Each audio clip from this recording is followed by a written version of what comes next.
Ew.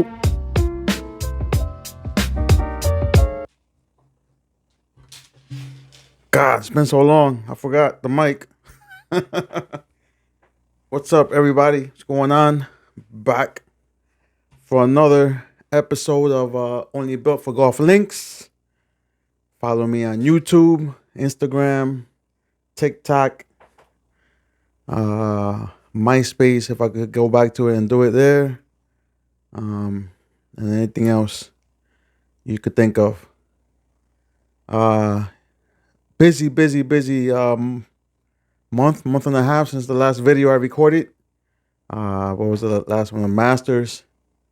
Went to Greensboro, North Carolina, to go watch Andrew compete in the ODAC Golf Championships, the Old Dominion Athletic Conference Golf Championships down in Forest Oaks. Yes, Forest Oaks, Greensboro, North Carolina. I drove down Monday night, Tuesday morning. I went to bed Monday night.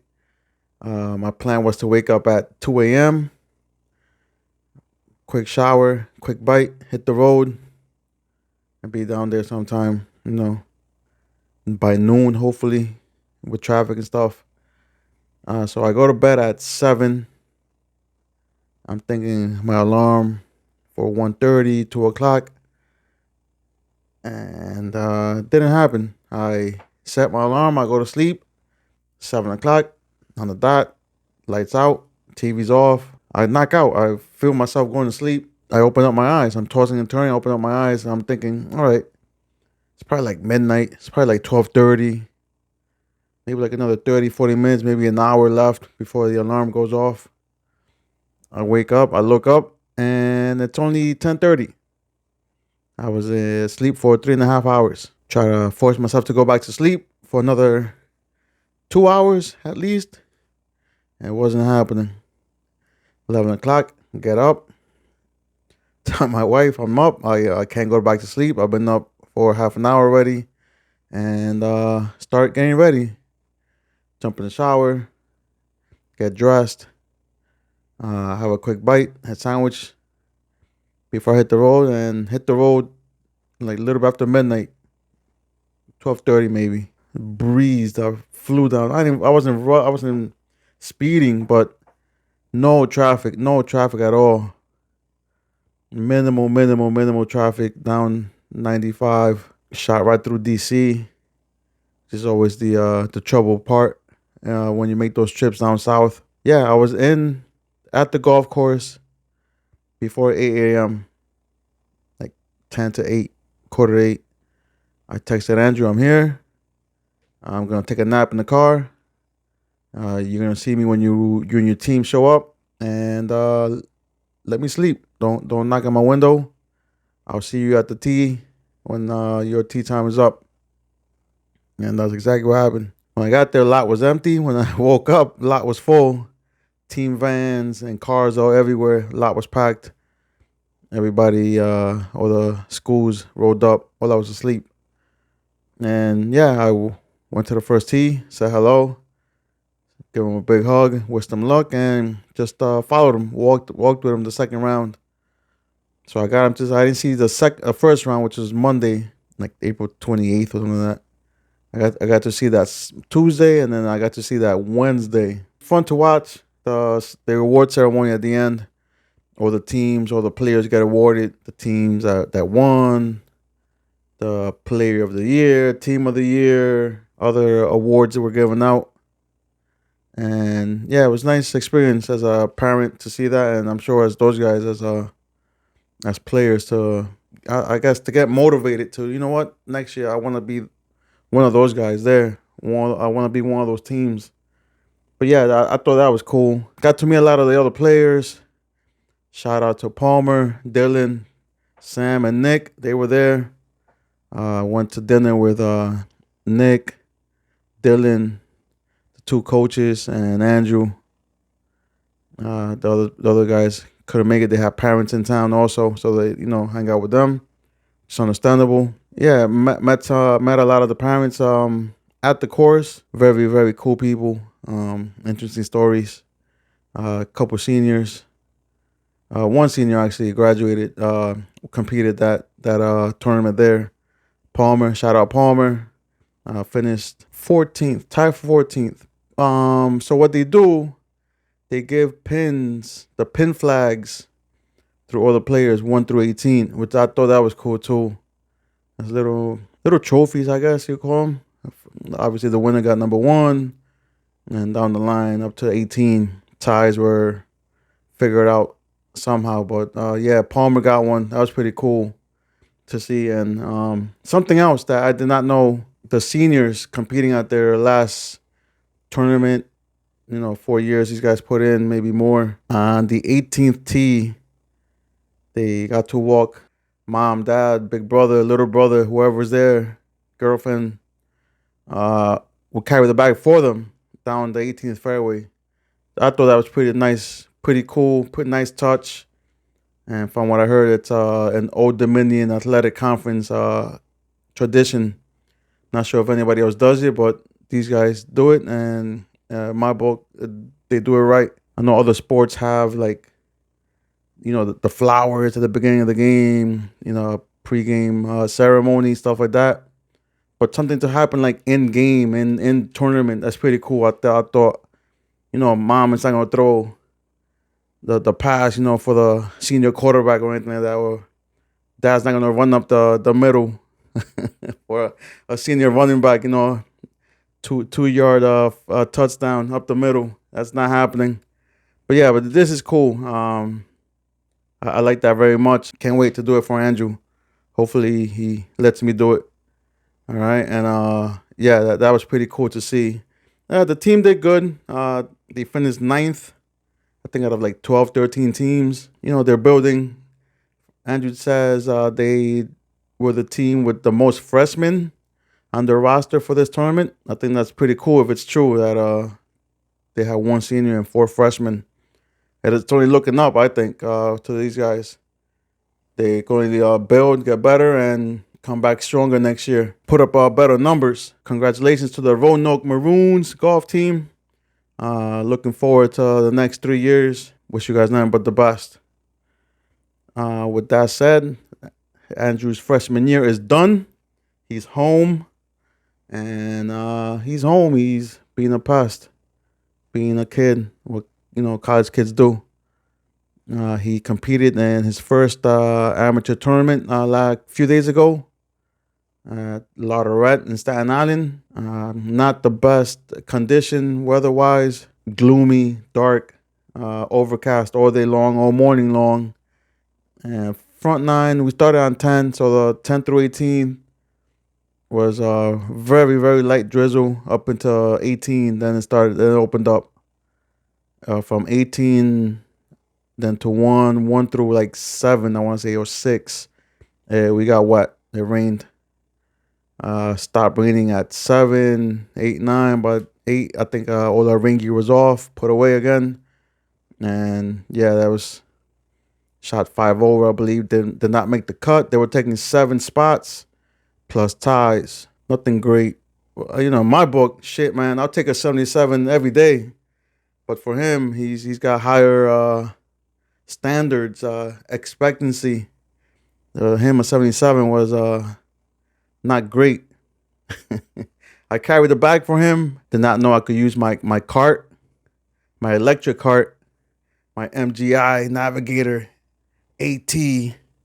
A guy in Andrew's group was using the same cart I have. Yeah, I did not know I could use it. Now I know. If Andrew asks me to carry the bag again, I'm definitely going to use my cart. I'm pushing that motherfucker all day long. I'm not going to carry. These guys carry those bags for 36 holes at some tournaments. I carried it for 18 holes. I was dying. Lotterette is very hilly. Not much flatness to it. Let me take a sip. Trying tequila and Sprite here for the first time. I saw somebody drinking it a few days ago. I gave it a shot. I like it. Not too bad. Not my first choice, but not bad for something at home. So yeah, so I'll take that 77 every day. A week, maybe a week and a half before that, we had a practice round. Shout out Pete. What's up, buddy? Pete and his nephew Jaden. Shit, hope I'm not messing that up. Jaden played with us, with Andrew and myself. Andrew played there before a few years ago with another co-worker of mine. Shout out Bart. Happy belated birthday, buddy. Played with him. They went out. I couldn't make it, but they went out and played. But that was like 2-3 years ago. Andrew wanted to see it again, so we went with Pete. Pete joined us in the morning. We got out. Andrew was smoking the ball. Shot great. 2 over. Had he shot 2 over, he still would not have made the cut for this past tournament. The cut was +1. So yeah, so he shot 2 over. Pete, low 80s, I believe. Forget what he shot. Definitely mid to low 80s. No higher than that. I was on pace to break an 80 myself. Not to pat myself on the back, but I will. And then I made the mistake I always make. So I wear this watch, the Bushnell Ion Elite, I think it's called, GPS watch, and keeps my scores. But also it shows me my score as in my case, the pluses keep adding up. You're +1, +3, +4, +5, +7, and on and on and on. So I'm at 14th. I get off 14. And I do the math. There it is. I'm doing the math. I start thinking about, all right, par here, maybe a bogey there. I could do 2 bogeys for the rest of the round, and I'll be 89, 88. And there it goes. Start doing the math. I need to par this. I need to par that. I can afford to bogey here. And sure enough, get off 14 green, make my way to 15 tee. And 2 lost tee shots. Not even lost. I know where they went. Fucking straight into the woods, right? Just I don't know. Just they went right into the woods. I know where they went. They were unplayable twice. Finally gave up. I dropped up next to the trees. Got up and I think I quadruple bogey. Killed me. I shot a 90. Then a few days later, I'm home. I'm watching YouTube. I'm watching Riggs, that solo episode that he shot at what's it called? The Keep. A course called The Keep. If you watch Barstool, if you watch any YouTube golf guys, he played around by himself. He gets off 14th green. Just a coincidence that was the same holes that I was on. Goes to 15th. Beautiful tee shot up the fairway. And he's walking to his second shot and he starts doing the math himself. And he starts talking about, I could do this on 16th and 18th. They're downwind. I could par, blah, blah, blah. And he's thinking about breaking 80. There it is. He bogeys 15th, doubles 16th, bogeys 17th, and pars 18th. He went 4 over on the last 4 holes. And shot an 85. Yeah, I thought of myself, like same thing. Just did the math. I looked at the watch, saw where I was standing with my score. All right, I forget what I was then, but definitely that hole did it to me. That watch, I was watching the score, and just I double crossed myself. Started thinking what I could do, what I should do, what I could score. 2 bad tee shots took me right out of it, and killed me. I hate it. I considered getting rid of the watch, not like throwing it out, but just stop using it. Maybe not wearing it on my wrist, maybe just clipping it to my cart and just letting it ride on my cart. It's not the first time. I've definitely done the math before and start thinking like, all right, I'm on pace for 89, 88. 87, and I shit the bed. Mid to high 90s I end up with. I don't know, it's mental. I gotta get that over that hurdle. Let me know if you guys have ever faced that situation before, where you guys do the math and just take yourself out of contention for a low score. Maybe there's a book I could read, or a video I could watch or listen to. Give myself that mental toughness to stop looking at the score and stop looking at stop doing the math. Another major win for Scotty Scheffler. I was hoping for more challenge and effort from Rahm, DeChambeau, a couple other guys there that were in contention. But Scotty, man, Scotty's too ice cold. Just does not flinch. This guy. If he does flinch, he comes right back like nothing happened. Short memory. One bad shot, doesn't even react.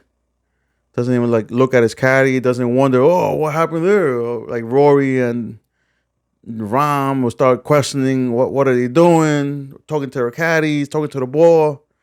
Not him, man. He bad tee shot in the woods. All right, bad tee shot in the woods. Punches out. Guess where he ends up? On the fucking green, and birdies and pars all every time. Or gets a lucky drop because he's on a manhole cover somewhere on the middle of the course. It's nuts the breaks this guy gets. But yeah, he's number one in the world still to this day. Nole Enough showed up a cool stat the other day that Scotty will have to win 56 of his next 110 starts to catch up to Tiger's win rate through 250 starts.